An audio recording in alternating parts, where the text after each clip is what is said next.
All right, well, shoot another little update for the YouTubers out there. As you can see, I got a little project going on. First things first, though, the grass finally coming in, looking a lot thicker here. Even in the backyard, it's sticking up nice now, finally.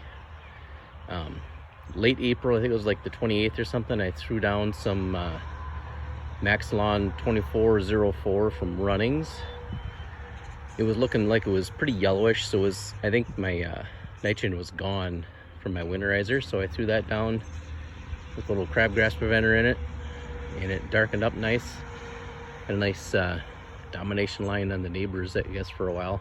Starting to look a little blotchy now. I think problem is I got a lot of clay in the backyard, so I think after a while the nitrogen just gets tied up in the clay and the ions and stuff, so it's kind of unavailable to the grass after a while.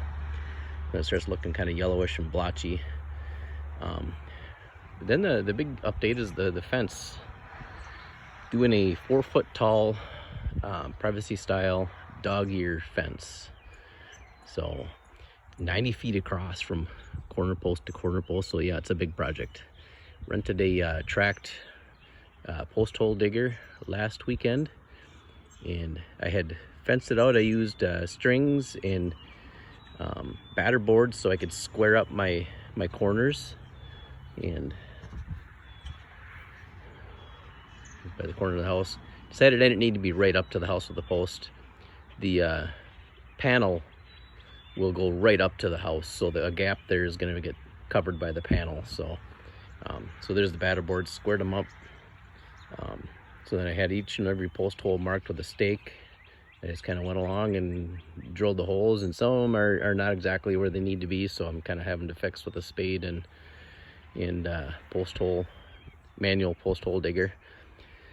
Doing concrete in every other one.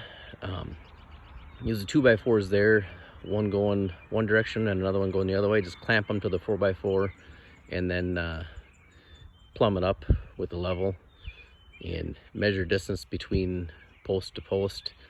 I'm looking for 8 foot on center for the most part on most of them across the back. There's a 4-foot gate in the center, and then the two ends are actually 7 foot. That's the only way I can get it to work out. I'm 2 feet off the property line. I'd marked those with a metal detector first. There's property pins buried, so I just took a metal detector and marked where those were, and then measured in 2 feet. And I got city property behind me, so I can go right up to the property line there. So I had no issue there. I just gave myself enough room for the panels that are 2x4 in picket thickness. So I left myself off the property line by about 3 inches. Then I can just kind of trim the back, and the city doesn't complain that I'm on their property. So, but I left myself 2 feet off the sides. It gives me room to service the panels if I need to or whatever. They're going to be cedar, so I don't think I'll have to do anything. But I can just mow one strip down the side and trim and not be on the neighbor's property. So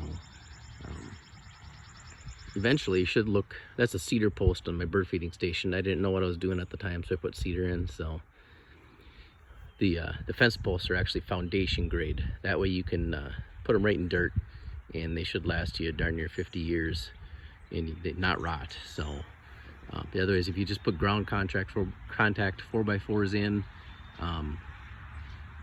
they can still rot. So I do 2 bags of concrete in each one. It's a 9-inch hole, so that gives me plenty of room for 2 bags of concrete, and then every other one is just backfilled with dirt.